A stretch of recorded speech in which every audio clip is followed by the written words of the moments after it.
ज्ञान के बारे में आप क्या कहेंगे? सर्वप्रथम तो मैं कहना चाहूँगा कि सनातन का बहुत ज्ञान किसी को नहीं हो सकता, क्योंकि सनातन तो एक सिंधु है और हम तो एक बिंदु हैं। तो बिंदु और सिंधु में जितना बड़ा अंतर होता है, उतने इस विराट ज्ञान के विषय में हम लोग जैसे लोग के बारे में सोचा। यही सुनना चाहते थे लोग। जिसे अटल जी की कविता की एक पंक्ति थी ना, मैं एक बिंदु परिपूर्ण सिंधु है मेरा ये हिंदू समाज, मेरा इसका संबंध अमर, मैं व्यक्ति और यह है समाज, मैं तो समाज की थाती हूँ, मैं तो समाज का हूँ गुलाम, मैं तो समष्टि के लिए व्यष्टि का कर सकता बलिदान अभय, हिंदू तन मन हिंदू जीवन रग रग हिंदू मेरा परिचय। अब मैं बताना चाहता हूँ जो आपने कहा राहुल जी के लिए। अब राहुल जी जो कि थर्ड अटेम्प्ट में थर्ड डिजिट नहीं टच कर पाए हैं, पर उसके बाद भी खुशी मिली ऐसी जो दिल में ना समाए, पलक बंद कर लूँ कहीं छलक ही ना जाए, और वो छलकती हुई दिखाई पड़ रही है पिछले करीब 1-1.5 महीने से। अब महत्वपूर्ण बात क्या है कि वो अपने को भक्त और हिंदू धर्म के दृष्टांत बहुत बता रहे हैं। बहुत आपत्तिजनक ढंग से भगवान की फोटोएं लेके आए, शंकर जी की, गुरु नानक देव की, जो सर्वथा अनुचित था। अभय मुद्रा भी बहुत चल रही है, और उनका अनुसंधान इतना गजब का था कि इस्लाम में अभय मुद्रा बता दी जहां चित्रकारी नहीं होती है। मतलब मैं तो कहना चाहूंगा उलेमाओ इकराम को बताना चाहिए कि ये उन्हें इल्म हुआ कि इल्हाम हुआ, ऊपर से ये फजल हो गया उनके ऊपर ज्ञान की, उन्होंने मुद्रा बता दी। खैर, मगर मजे की बात यह है कि वो ईश्वर के नाम की शपथ नहीं लेते हैं। जाके चेक करिएगा, उन्होंने अंग्रेजी में सॉलेमली अफर्म बोला है, यानी सत्यनिष्ठा की शपथ ली है, मगर और 2014 में ली थी हिंदी में ईश्वर की शपथ, 2024 में ली अंग्रेजी में सॉलेमली अफर्म, फिर संसद में आकर भगवान की फोटो दिखाने लगते हैं। अब मैं बताता हूं आपको, तो यह दर्शाता है कि वक्त के साथ उनके इरादे और चेहरे कैसे बदलते रहते हैं जी। अब जो उन्होंने चक्रव्यूह की बात कही, आज उन्होंने बड़ी विचित्र बात कर दी। मैं राहुल जी के प्रति कोई बात नहीं व्यक्त करता हूं, जो लोग उनको ज्ञान देते हैं उनके ज्ञान पर मुझे आश्चर्य है। उन्होंने कहा चक्रव्यूह ही पद्मव्यूह है। उन्हें पता नहीं है हमारे यहाँ प्राचीन भारतीय संस्कृति में सैन्य के जो कलाएं थी वो इतनी अलग थी। चक्रव्यूह पद्मव्यूह बहुत अलग था। अरे पद्मव्यूह था, मकर व्यूह था, गरुड़ व्यूह था, क्रौंच व्यूह था, शूल व्यूह था, त्रिशूल व्यूह था, चंद्र व्यूह था। महाभारत में 36 प्रकार के व्यू हैं, मगर जिनको व्यू की बजाय VIEW वाला व्यू दिखाई पड़ता हो तो उनको सारे व्यू एक ही से नजर आएंगे। इससे हम इनकार नहीं कर सकते। अब मैं ये कहना चाहता हूं कि जो उन्होंने ये बात कही पद्म व्यू की, कमल से उनकी मन की जो नफरत कहें, हिकारत कहें, डर कहें, स्वाभाविक समझा जा सकता है। मगर बजट सेशन चल रहा है जी, तो हम सब चाहते हैं देश में समृद्धि आए। देश में समृद्धि आए मतलब मां लक्ष्मी की कृपा रहे, और हम ये भी चाहेंगे कि कांग्रेस में सद्बुद्धि आए, यानी मां सरस्वती की कृपा रहे। और मां सरस्वती भी कमल पे विराजती हैं और मां लक्ष्मी भी कमल पर ही विराजती हैं। तो जब तक कमल खिला रहेगा तब तक देश में समृद्धि और सद्बुद्धि का मार्ग प्रशस्त रहेगा। मगर अब उनके लिए क्या कहा जाए, जिनके लिए मैं कह सकता हूं कि थर्ड अटेम्प्ट में थर्ड डिजिट तो नहीं आई, पर कम से कम पहली पंक्ति में आकर बैठने का उनको अवसर मिल गया कि नेता प्रतिपक्ष हो गए। सुधांशु जी, एक चीज तो है, क्योंकि बार बार आपने सनातन धर्म को लेकर इतनी चर्चा की है, तो राहुल गांधी जी का कोई भी भाषण हो उसमें वो धर्म का कोई ना कोई संकेत जरूर देते हैं। आपने यहां तक तो ला दिया। नहीं, मैंने तो आपसे कहा कि जो धर्म के नाम की ईश्वर की शपथ नहीं लेता वो धर्म की बात करने लगे। तो इस देश ने पंचतंत्र में कहानी पढ़ी है जिसमें भगत और बगुला भगत दोनों का अंतर ये देश परंपरा से बहुत अच्छे ढंग से जानता है। मगर इस समय जो उनके अंदर उत्साह और उच्छृंखलता का अतिरेक नजर आ रहा है, उसके लिए मैं कहना चाहूंगा वो बड़ी फेमस सी गजल है जिसका वो पहली लाइन है ना, खामोश लब हैं, झुकी हैं पलकें, दिलों में उल्फत नई नई है। वैसे इनका तो स्टाइल ये नजर आ रहा है कि गुस्ताख लब हैं, तनी है बौहें, और दिलों में नफरत नई नई है। और उसकी जो आखिरी लाइन है वो इनके ऊपर एकदम फिट बैठती है कि जरा सा कुदरत ने क्या नवाजा, जो आके बैठे हो पहली सफ में, अभी से उड़ने लगे हवा में, अभी तो शोहरत नई नई है। शोहरत नई तो अभी नई नई पद मिला है, तो ये कब नई आई गई हो जाए, ये उनको ध्यान रखना चाहिए। सुधांशु जी के बारे में एक चीज बहुत सारे लोगों को पता होगी और कई लोगों को नहीं भी पता होगी, बहुत अच्छे ज्योतिषी हैं आप, कुंडली बहुत अच्छी देखते हैं। और आप जिज्ञासु प्रवृत्ति के भी हैं, कभी ना कभी राहुल जी की कुंडली तो देखी होगी। देखिए, जन्म कुंडली देखने की जरूरत ही नहीं, जब कर्म कुंडली सामने नजर आ रही है, जो पूरा देश देख रहा है। और जब से राहुल जी का असर नहीं है, ये माइक का असर, नहीं, म्यूजिक सिस्टम का असर है।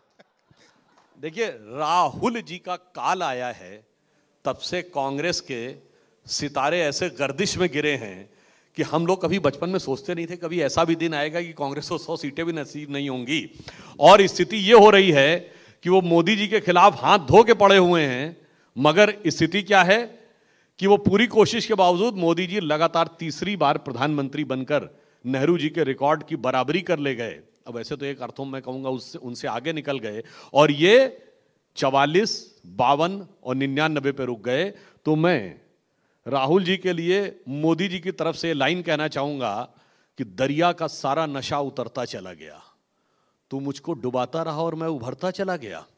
दरिया का सारा नशा उतरता चला गया, तू मुझे डुबाता रहा और मैं उभरता चला गया। और मंजिल समझ के बैठ गए जिस पे चंद लोग, 44, 52 और 99, मंजिल समझ के बैठ गए जिस पे चंद लोग, मैं ऐसे कितने ही रास्तों से गुजरता चला गया।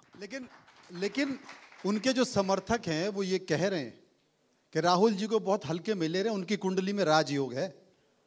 मैं कहना चाहता हूं उनके जो समर्थक हैं उनको समझना चाहिए कि वो जो राजयोग है वो किसके लिए राजरोग बन के आया, पहले ये समझ लें। जहां भाजपा सीधा मुकाबला था, एक भी राज्य ऐसा नहीं जहां कांग्रेस ने हमसे ज्यादा सीटें जीती हों। वो जीते कहां हैं, इस गहराई से समझिए। इस चुनाव में सबसे बड़ी जीत किस सीट पे हासिल हुई है? सबसे बड़ा रिकॉर्ड कहां है? असम की धुबरी सीट पे कांग्रेस के रकीबुल हसन 10,25,000 वोटों से जीते हैं। और असम में जन सामान्य की भाषा में धुबरी को मिनी बांग्लादेश कहा जाता है, जहां सबसे बड़ा डेमोग्राफिक चेंज आया। और मजे की बात यह है कि बदरुद्दीन अजमल जो AIUDF के चीफ हैं, जिनके बारे में यह प्रचलित धारणा है कि वो बांग्लादेशियों की समर्थक पार्टी मानी जाती है, बदरुद्दीन अजमल चुनाव हारे और राहुल गांधी जीते। AIUDF की कीमत पे असम में आगे बढ़े, महाविकास आघाड़ी की कीमत पे महाराष्ट्र में आगे बढ़े, TRS की कीमत पे तेलंगाना में आगे बढ़े, हमारे साथ है JDS मगर उसका वोट खाकर कर्नाटक में आगे बढ़े। और मैं उत्तर प्रदेश में कहना चाहता हूं, अगर अखिलेश यादव जी कन्नौज की अपनी खानदानी सीट पे महज 1,72,000 से जीतते हैं, और राहुल गांधी जी रायबरेली में जहां उनका कोई विधायक नहीं, जिला पंचायत नहीं, नगर पंचायत नहीं, नगर पंचायत में सदस्य नहीं, जिला पंचायत में सदस्य नहीं, और उसके बाद भी 3,90,000 से जीतते हैं, तो समझिए किसकी कीमत पे कौन अपना राजयोग कर रहा है। इसलिए मैं तो कहूंगा समाजवादी पार्टी और राजद अपनी खैर मनाए, क्योंकि वो जिस वोट बैंक के लिए आगे आए थे ना, उस वोट बैंक का जो जैसे हिंदी फिल्म कहते हैं ना, पुराना आशिक लौट आया है। अब वो अगर पुराना इश्क जाग गया उस वोट बैंक का, तो इनका राजयोग खत्म होकर राजरोग में जरूर तब्दील होने वाला इंडी गठबंधन वालों का इन्हें समझ लेना चाहिए। लेकिन सुधांशु जी, इश्क तो आपका भी है, फिर बनारस में क्या हुआ और अयोध्या में क्या हो गया? मैं कहना चाहता हूं 1,65,000 से प्रधानमंत्री जी जीते तो वो तो हार के समकक्ष है, और 1,72,000 से कन्नौज से अखिलेश जी जीते, वो बहुत शानदार जीत है। जरा सोचने की बात है। और यह बात मैं संसद में बोल चुका हूं, दोबारा कहना चाहता हूं, जिन लोगों की खुशी देखिए चेहरे की कि अयोध्या में हमें वांछित सफलता नहीं मिली फैजाबाद सीट पे, अब वो आज बताते हैं कि देखो भाई, राम से जुड़े सारे स्थानों पर भाजपा को सफलता नहीं मिली। अयोध्या में, बस्ती में, प्रयागराज, चित्रकूट, नासिक, रामटेक, रामेश्वरम, वो प्रभु की लीला नहीं समझ पाए। जो पहले कहते थे कि अयोध्या में राम हुए या नहीं इसके सबूत दो, वो आज उत्तर से दक्षिण तक अयोध्या, बस्ती, प्रयागराज, चित्रकूट, नासिक, रामटेक और रामेश्वरम तक सबूत दे रहे हैं। और जहां तक मैं ये भी कहना चाहूंगा, रामायण में भी याद करिए, एक बार भगवान राम को नागपाश लगा था और मूर्छा आई थी, वो प्रभु की लीला थी। सिर्फ वानर सेना की शक्ति जागृत करने के लिए राम विरोधी दल बहुत खुश हो गए थे। और याद करिए, ठीक 30 साल पहले, हम 2024 से बैठे, 1994 में उत्तर प्रदेश में नारा गूंजा था, जब सपा बसपा कांग्रेस आई, सारे मौसेरे भाइयों ने मिलकर सरकार बना ली थी, तब एक नारा गूंजा था, मिले मुलायम काशी राम, हवा में उड़ गए जय श्री राम। तब हमको हवा में उड़ाए थे, 4 साल में हम केंद्र में सरकार बनाए थे, हमने अपने इतिहास नया रच के दिखा दिया था। तो आश्वस्त रहिए, अभी तो आप राम के जो स्थान गिना रहे हैं, अगले 4 साल में हम क्या क्या करने जा रहे हैं। आपने जो कोट किया है वो बड़ा महत्वपूर्ण है, क्योंकि विनय कटियार अयोध्या से चुनाव लड़े थे। तो विनय कटियार जब चुनाव हारे तो उन्होंने इस बात का जिक्र किया कि ये अयोध्या राम की नहीं हुई तो मेरी क्या होगी। ठीक वैसे ही कल्याण सिंह से एक पत्रकार ने पूछा था कि भाई राम मंदिर कब बनाओगे, तो उन्होंने कहा कि इस देश में वोट मस्जिद गिराने से मिलते हैं, मंदिर बनाने से नहीं मिलते। इत्तेफाक रखते हैं? देखिए, मैं एक बात कहना चाहूंगा कि जिसको आप मस्जिद कहते हैं, सुप्रीम कोर्ट ने तो उसको डिस्प्यूटेड स्ट्रक्चर कहा है। यही तो समस्या है, उसको मस्जिद कह के मैं ईमानदारी से पूछना चाहता हूं, 22-23 दिसंबर 1949 की रात से लेकर 6 दिसंबर 92 तक तो वहां पर बाकायदा मूर्तियां रख के पूजा हो रही थी। तो किस नजरिए से वो मस्जिद थी? 1936 के बाद वहां पर कभी नमाज नहीं हुई तो रेगुलर। आपकी पार्टी के नेताओं की गलती थी कि उसे मस्जिद बोलते थे? हम बोलना लोग ही नहीं चाहिए था। हम लोग तो वो मस्जिद नहीं, वो उनकी महज जिद थी, जिस कारण से उन्होंने पूरे समाज को अपने इस मुकाम तक लाके खड़ा कर दिया कि आखिर में क्या हुआ।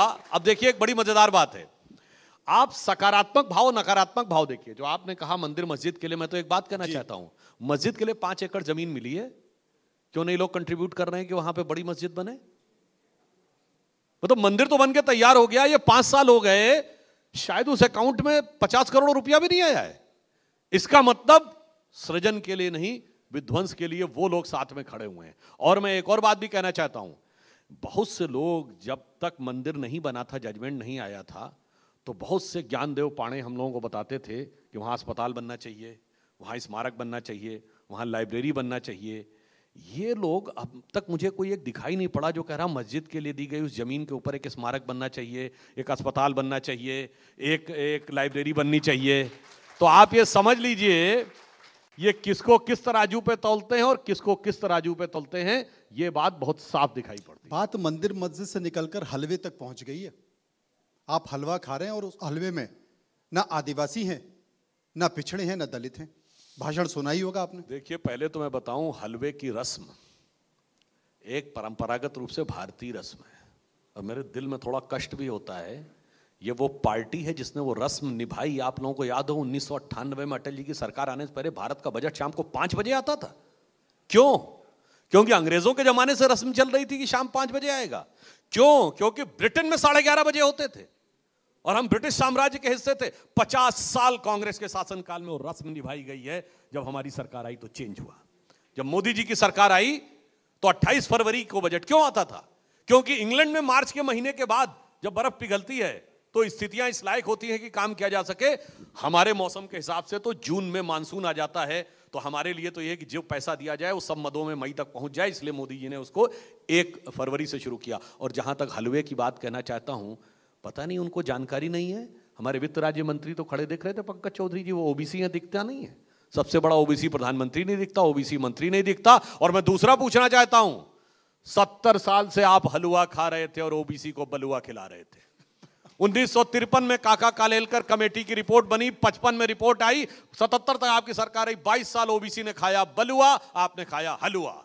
1980 में आई मंडल कमीशन की रिपोर्ट, 10 साल राजीव गांधी और इंदिरा जी की सरकार रही, ओबीसी ने खाया बलुआ, आपने खाया हलवा। अब 4 पीढ़ी हलवा खाकर स्थिति हो गई। मैं पूछना चाहता हूं, 2014 में इनकी कैबिनेट में कितने ओबीसी थे? वीरप्पा मोइली के अलावा कोई नाम बताएं। National advisory council super cabinet थी, कितने ओबीसी थे? इसीलिए मैं कहना चाहता हूं कि अंदर से कुछ और, बाहर से कुछ और नजर आते हैं। बाखुदा आगे आप अपने आप समझ पाते हैं।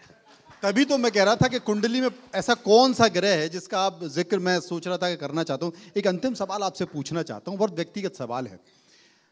लोग बताते हैं कि आपकी कुंडली भी जोरदार है, उसमें भी बड़े सॉलिड ग्रह बैठे हुए हैं और वो कहीं ना कहीं उत्तर प्रदेश को देखते हैं। क्या कभी उत्तर प्रदेश का ताज आपकी कुंडलियों के ग्रहों के इर्द गिर्द दिखाई देता है? बता दीजिए। देखिए, मैं कहना चाहूंगा, एक बात बहुत समझ लीजिए कि भारतीय जनता पार्टी की कुंडली बहुत जोरदार है। उसका कारण यह है, और उनके कार्यकर्ताओं की भी। नहीं, मैं बता रहा हूं। उसका कारण यह है कि समय समय पर हमारी पार्टी ने ऐसे योग्य नेताओं को आगे बढ़ाया है जिन्होंने अपनी योग्यता क्षमता से जनता का समर्थन लेकर भारत का मान बढ़ाया है। मैं विनम्रता से कहना चाहता हूं, भारत के इतिहास में जितने प्रधानमंत्री हुए सिर्फ 2 प्रधानमंत्री ऐसे हुए जिनके प्रधानमंत्री बनने से बरसों पहले आप किसी से पूछते, मोदी जी के पीएम बनने से मैं 7 साल पहले की बात बता रहा हूं, 2007 ऑनवर्ड्स आप किसी से राह चलते व्यक्ति से पूछते, कहता प्रधानमंत्री मोदी जी होने चाहिए। 2007 के बाद के सारे सर्वे उठा के देख लीजिए तो सब में पॉपुलरिटी रेटिंग में मिनिमम 50% से ऊपर थे। अटल जी के लिए तो 2 पीढ़ी तक 30-40 साल तक लोग कहते थे ये प्रधानमंत्री होना चाहिए, और बाकी जितने कांग्रेस के प्रधानमंत्री बने सब परिस्थिति जन्य बने। मैं डॉक्टर मनमोहन सिंह कैसे बने, एक्सीडेंटल प्रधानमंत्री की बात नहीं कर रहा हूं, सर्कमस्टांशियल प्रधानमंत्री पीवी नरसिम्हा राव कैसे बने, राजीव गांधी जी इंदिरा जी की दुखद हत्या से बने, इंदिरा जी इंडिकेट सिंडिकेट की लड़ाई में गूंगी गुड़िया के रूप में बनी, और जवाहरलाल नेहरू अप्रैल 1946 में कैबिनेट मिशन प्लान के तहत कांग्रेस कमेटियों की द्वारा 0 वोट पाकर, जबकि सरदार पटेल को सारे वोट मिले थे, एक कृपलानी को और एक उनको मिला, 0 वोट पाके बने। तो अगर हकीकत में हमारे प्रधानमंत्री नेता बन के प्रधानमंत्री बने, उनके प्रधानमंत्री बन के नेता बने, तो जिस पार्टी के अंदर ये क्षमता हो तो आप समझ लीजिए उसकी कर्म कुंडली अच्छी है, तो बाकी लोगों के लिए कोई कुंडली में। हाँ, एक और बात मैं कहना चाहता हूं, वैसे जिन लोगों के कुछ ग्रह गोचर ऐसे होते हैं जी जो ज्यादा आक्रामकता दिखाते हैं, कौन से ग्रह गोचर है ये भी बता दीजिए। नहीं वैसे देखिए समस्या क्या है, बता दीजिए। देखिए निकल रहा है, देखिए हम आपको बताना चाहेंगे, आपका ज्योतिष निकल रहा है। देखिए कांग्रेस 1885 में बनी जी, और वो हमसे कहते हैं ना, जब आरएसएस के बारे में हमसे प्रश्न पूछते हैं, हम कहते हैं भाई हम तो थे नहीं उस समय। तो नहीं, आपका मात्र संगठन था। तो कांग्रेस का मात्र संगठन कौन है? ब्रिटिश सरकार ना। किसने बनाया? एलन ऑक्टेवियम ह्यूम, ये संस्थापक थे। पहले अध्यक्ष व्योमेश चंद्र बनर्जी थे, जो ब्रिटेन ही चले गए थे, वहीं की नागरिकता ग्रहण कर ली थी, और फिर वहीं वो उनका अंतिम संस्कार भी, और शायद उन्होंने धर्मांतरण भी कर लिया था। और आप में से बहुतों को नहीं पता होगा, कांग्रेस के शुरुआती 15-20 साल के अध्यक्षों के नाम क्या? एलन ऑक्टेवियम ह्यूम तो छोड़ दीजिए, विलियम बैडनबर्ग, अल्फ्रेड रोब, जॉर्ज यूल, ये सब ब्रिटिश सरकार के सेक्रेटरी कांग्रेस के अध्यक्ष रहे। 1910 में जिस साल सावरकर को 2 जन्मों का कारावास दिया गया, तो ब्रिटिश सरकार का सेक्रेटरी विलियम बैडनबर्ग कांग्रेस का अध्यक्ष था। अब जिनकी कुंडली में आके ब्रिटिश हुक्मरान सीधे आके राहु बैठ गया हो, तो अब उनके आगे क्या होगा ये खुद समझा जा सकता है। और अंत में मैं कहना चाहूंगा, बाकी सब तो छोड़ दीजिए, कभी कभी ग्रहों के योग आने वाली जनरेशन पलट देती हैं। तो आज जो उनकी पीढ़ी है उसने क्या करके दिखाया है कि मैं एक पंक्ति में कहना चाहूंगा, बूढ़ा वंश इंदिरा का, उपजा राहुल लाल, और लुटिया सारी डुबो दई है, ऐसा किया कमाल। इसलिए ये बोला गया है कि सुधांशु जी को हम और सुनना चाहते हैं, हम अभी कंटिन्यू कर रहे हैं। सुधांशु जी, राहुल गांधी की नज़र भी उत्तर प्रदेश पे है, अखिलेश जी की नज़र भी उत्तर प्रदेश है, सारे विपक्ष के लोगों की नज़र उत्तर प्रदेश में है, और अखिलेश तो ऑफर दे चुके हैं कि 100 सीट ले आओ, 100 विधायक ले आओ और सरकार बना लो। कुछ ऐसा है क्या? देखिए, मैं कहना चाहूँगा कि मैं अखिलेश जी के लिए कि वो ऑफर तो छोड़ें, पहले वो जो हरी हरी फसल खड़ी की है ना उन्होंने। हरी हरी मतलब? सावन का महीना है। अच्छा। और सावन के महीने में का एक कहावत है, सावन के अंधे को हरा ही हरा दिखता है। इस समय दोनों लड़कों को हरा ही हरा दिख रहा है। अब वो जो हरी हरी फसल कहीं खड़ी की है, ऐसा ना हो सावन की बाढ़ में वो बहा ले जाए। देखिए, उनको बहुत सावधान रहने की जरूरत है, क्योंकि मैंने आपसे जैसे बताया, उत्तर प्रदेश में कांग्रेस को 9.3% वोट मिला है, और ऐसा इकोसिस्टम ने प्रचार कर दिया है कि जैसे बहुत बड़ा कमाल हो गया। भारतीय जनता पार्टी को तमिलनाडु में 11.5% वोट मिला है, और इसकी चर्चा नहीं हो रही है। उत्तर प्रदेश में 9.3% कांग्रेस को मिला है, और उनकी चर्चा हो रही। तो मैं अखिलेश जी के लिए कहना चाहूंगा कि 2 लड़कों में से एक लड़का हो गया बड़का। कौन सा वाला? नेता प्रतिपक्ष लोकसभा। अरे ये वहीं रहते अखिलेश जी। हाँ। तो कम से कम नेता प्रतिपक्ष विधानसभा में रहते। अब यहां तो बड़के लड़के पीछे छुटका खड़ा होना पड़ेगा, पार्टी बड़ी और नेता को छोटा होना पड़ा। नहीं तो सुधांशु जी, आपको एक चीज बता दें, इसी मंच से अखिलेश जी आए थे, वो जो छुटका लड़का आप बोल रहे हैं ना, उन्होंने बड़के लड़के को संकेत दे दिया है, और वो संकेत दे दिया है कि देखो साहब, रायबरेली में जो जीत हुई है ना, वो हुई इसलिए क्योंकि हमारी सारी सीटें थी। देखिए, मैं बताना चाहता हूं, अखिलेश जी को समझ में आ रहा होगा, समाजवादी पार्टी कांग्रेस को लेकर जिस प्रकार से चल रही है, तो वो जो एक पुरानी फिल्म का गीत था ना, कि हम दिल में छुपाकर प्यार का अरमान ले चले, हम आज अपनी मौत का सामान ले चले। तो वो लेके चल रहे हैं और मुझे नहीं लगता कि अखिलेश जी इसको समझते नहीं होंगे। मात्र अभी शेखावत जी 7 महीने पहले के 3 राज्यों के चुनाव की बात कर रहे थे, गठबंधन के विरोध में रहते हुए नहीं, गठबंधन में साथ में रहते हुए, साथ रहते हुए मध्य प्रदेश में क्या बोले थे अखिलेश जी कांग्रेस के लिए? बहुत चालू पार्टी है ये। और कांग्रेस ने क्या बोला था समाजवादी पार्टी के लिए? चिरकुट पार्टी है ये। अखिलेश जी के लिए अखिलेश बोला था। तो जानते क्या है, दिल में तो कुछ और है और बाहर कुछ और है, क्योंकि केवल इनको लगता है कि एक वोट बैंक के चक्कर में साथ में आए थे, मगर मुझे ऐसा लगता है यही इनके बीच समस्या की सबसे बड़ी जड़ बनने वाला है, क्योंकि ये सकारात्मक कारणों से नहीं आए थे, एक नकारात्मक कारणों से साथ आए थे। और मैं ईमानदारी से कह रहा हूं, मैंने 5-6 क्षेत्रीय दलों का नाम बताया। मुलायम सिंह जी किसी जमाने में कहते थे कि अपना घर नहीं दिखाना चाहिए। जो गलती राजीव गांधी ने की थी 1990 में, मैं याद दिलाना चाहता हूं, कांग्रेस बड़ी पार्टी थी उस समय, जनता दल से एक टुकड़ा लेके अलग हुए थे मुलायम सिंह जी, जब हम लोगों ने समर्थन खींचा था 90 में गोली चलने के बाद। बीजेपी को रोकने के लिए राजीव गांधी जी की कांग्रेस ने मुलायम सिंह जी को समर्थन दिया था, खामियाजा आज तक भुगत रहे हैं। अखिलेश जी ने बड़ी पार्टी होते हुए इनसिग्निफिकेंट हो चुकी कांग्रेस को समर्थन देकर जीवन दान दिया है बीजेपी को रोकने के लिए। तो मुझे लगता है तो इन दोनों के बीच की जवाबी कव्वाली है। भारतीय जनता पार्टी और मोदी जी से इन लोगों का कोई लेना देना नहीं है, तो आपस में एक दूसरे से स्कोर सेटल करने में लगे हुए हैं। चूंकि आपने इस बात का जिक्र किया है, देश की राजनीति में जातिगत जनगणना आजकल बहुत चल रही है, विपक्ष के नेता तमाम सारे कह रहे हैं, राहुल गांधी हर जगह इस बात का जिक्र कर रहे हैं। मोरारजी देसाई ने कमीशन बनाया था, वो कमीशन दबा रहा। कांग्रेस में इंदिरा जी की सरकार आ गई, राजीव जी की सरकार आ गई, उसको छूने की हिम्मत नहीं हुई। वीपी सिंह निकल कर आए तो उन्होंने कहा कि इसका फायदा होगा, तो मंडल कमीशन लागू हो गया। हुआ ये कि खत्म ही हो गई उनकी पार्टी। अब बार बार राहुल गांधी इस बात का जिक्र कर रहे हैं कि हम आएंगे तो जातिगत जनगणना करेंगे, हालांकि 2011 से बंद पड़ी हुई है। एक सामान्य सवाल मेरा है, अगर वाकई राहुल गांधी जिसका जिक्र कर रहे हैं जातिगत जनगणना हुई, तो इस पर भारतीय राजनीति पर क्या असर पड़ेगा और कांग्रेस पर भी क्या? देखिए, पहली बात यह कि जातिगत जनगणना रोकी किसने थी? अंग्रेजों के जमाने तक होती थी, 31 सेंसस में जातिगत जनगणना हुई। पहली स्वतंत्र भारत की जनगणना 51 में हुई। किसने रोकी? नेहरू जी ने रोकी।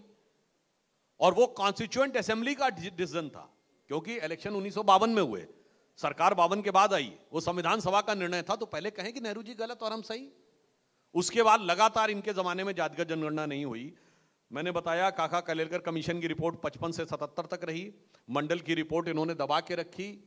और मैं ये भी बताना चाहता हूं, सितंबर 1990, शायद 6 या 7 सितंबर को, आप प्रोसीडिंग्स ऑफ द हाउस में देख लीजिए, राजीव गांधी जी ने मंडल का विरोध करते हुए कहा कि कांग्रेस तो जात पात में विश्वास ही नहीं करती। इंदिरा जी के जमाने में क्या नारा था? जात पे ना पात पे, इंदिरा जी की बात पे मोहर लगेगी हाथ पे। और राजीव गांधी जी ने कहा हम तो जात पात के खिलाफ है। उन्होंने कहा कम्युनल अवार्ड की तरह, ब्रिटिश सरकार के टाइम में रामसे मैकडोनाल्ड के कम्युनल अवार्ड की तरह।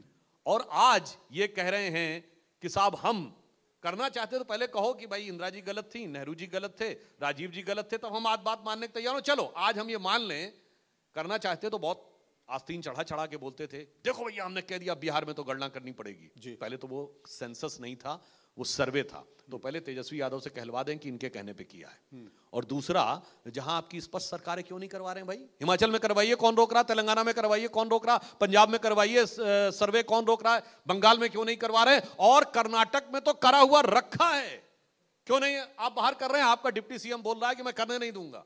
इसका मतलब नेहरू जी रोके थे, इंदिरा जी किए नहीं, राजीव जी किए नहीं, और राहुल गांधी भी कर नहीं रहे हैं, केवल हल्ला मचा रहे हैं। तो मैं सिर्फ एक पंक्ति में कहना चाहूंगा, कभी कांग्रेस पार्टी का नारा होता था जात पे ना पात पे, इंदिरा जी की बात पे मोहर लगेगी हाथ पे। आज उनका नारा हो गया कि अपने पुरखों की बात को रख के लात पे पार्टी ले आए फुटपाथ पे। बहुत बहुत शुक्रिया आपका, बहुत बहुत धन्यवाद। आपने बहुत अच्छे से चीजों की व्याख्या की, बहुत बहुत शुक्रिया, हमेशा की तरह।